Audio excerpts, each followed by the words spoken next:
Thanks for staying with us this morning. We're at the Farm Bureau office over in Manhattan. We're joined by Ryan Flickner, who is the Senior Director for Public Policy. That's a mouthful, Ryan. It is. It is. It takes up the full business card. It does. Yeah, not only that, we just wasted 3 minutes trying to get through your title. It's good to see you again. Thanks for joining us this morning. We're coming into veto session. Probably nothing more important than the budget.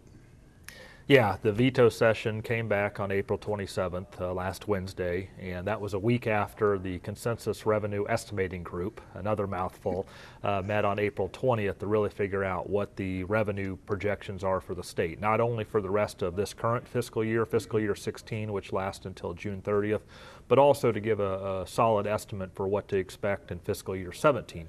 Which will start July 1 and then take us through the non-legislative session, if you will, and then the 2017 session after we have another round of elections come back in January of 2017.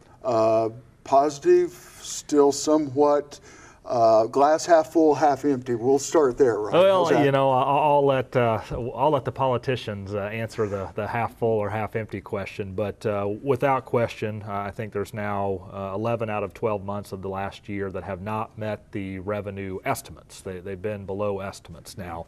Some argue that they've been higher. The revenues have been higher than the year previous, and revenues continue to come in the state. But without question, they're not meeting the estimate that the estimate revenue, or the consensus estimate revenue group comes up with twice a year. And to that end, it was a $228 million shortfall.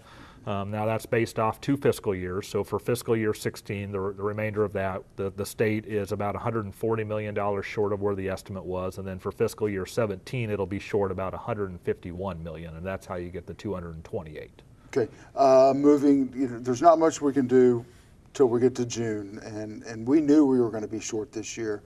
We kind of went through this last year. You and I talked about this time last year.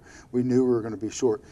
The estimate for fiscal year 17, is it starting to shrink or is it starting to expand a little bit? Well, it's a little bit higher, a larger shortfall than the current fiscal year, and you're exactly right. The legislature came back in on the 27th of April. It's the veto session. They could go, another historic 113, 114 days like they did last year. Now, I don't think very many people anticipate that, but whatever they do during the veto session, there won't be enough tax revenues or any tax revenues that they can actually implement that would take care of the shortfall for the remainder of this current fiscal year. So the only way to balance the budget, if that's what the prerogative of the legislature is to cut expenditures somewhere down the road. And part of that, the governor has actually had 3 different proposals that he rolled out shortly after that consensus revenue group met.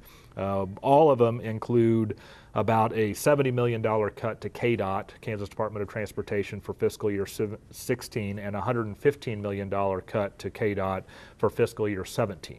As part of that, KDOT did announce that they were going to put on hold and delay some upgrades and some other maintenance type programs that they had planned all across the state for both of those fiscal years coming up. Perfect. We're going to take a quick break. When we come back, we're going to talk about an election year coming up. You're watching kansasAGreport. We'll see you in just a minute. This segment brought to you by Farm Bureau, a grassroots ag organization representing the state's farmers and ranchers since 1919. KFB.org. Oldie Seed Farms, carrying soil-specific seed. Find them on the web at oldieseed.com. That's OHLDE seed.com. Grass and Grain, online or in the mail, keeping Kansas farmers informed for over 60 years. grassandgrain.com. Kansas Wheat Commission, leaders in the adoption of profitable innovations for wheat.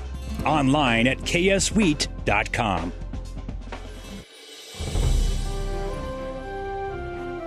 Thanks for staying with us. We're at the Manhattan office of Farm Bureau, and we're joined by Ryan Flickner. Ryan, thanks for staying with us. As we left the first segment, we were talking about how much money was coming out of KDOT.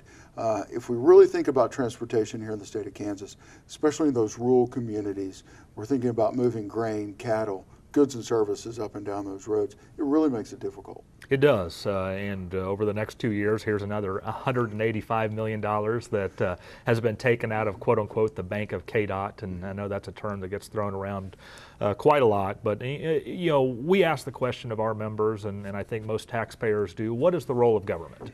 And if you look at it from the township level, there are township roads, there are county roads that, township dollars, county dollars, those tax dollars go to maintain and build those type of infrastructure routes.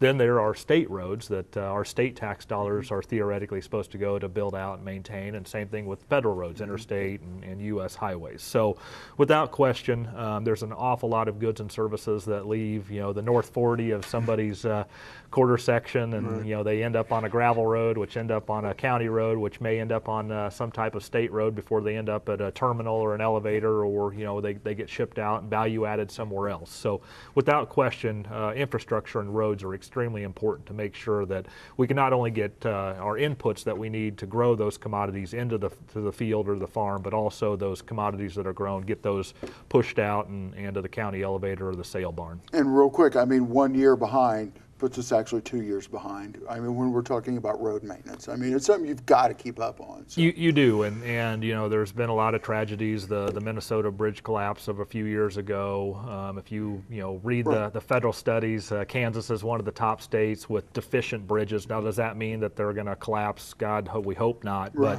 But without question, we've got to make sure that we're continuing to maintain, upgrade where it's applicable, and then for those areas that are growing, whether it's urban communities that just put a lot more roads or vehicles on the road, or if it's western Kansas where we just have a lot more truck traffic moving cattle and pigs and more bushels of grain from the farm to the market, we got to make sure that our roads are safe and adequate for what we're using them for today. And real quick, we've got about 30 seconds here. Moran, you guys just came out and endorsed him for his re-election. Yep, a couple weeks ago, we made the official endorsement announcement to endorse Senator Jerry Moran for a second term in the United States Senate. Very excited about that. We've actually been working on that endorsement for about 2 months now. We have a PAC, the voters, Vote FBF, Voters Organized to Elect Friends of Farm Bureau. That group actually made the official endorsement back in February, and we've been working with Senator Moran's campaign team to get that public.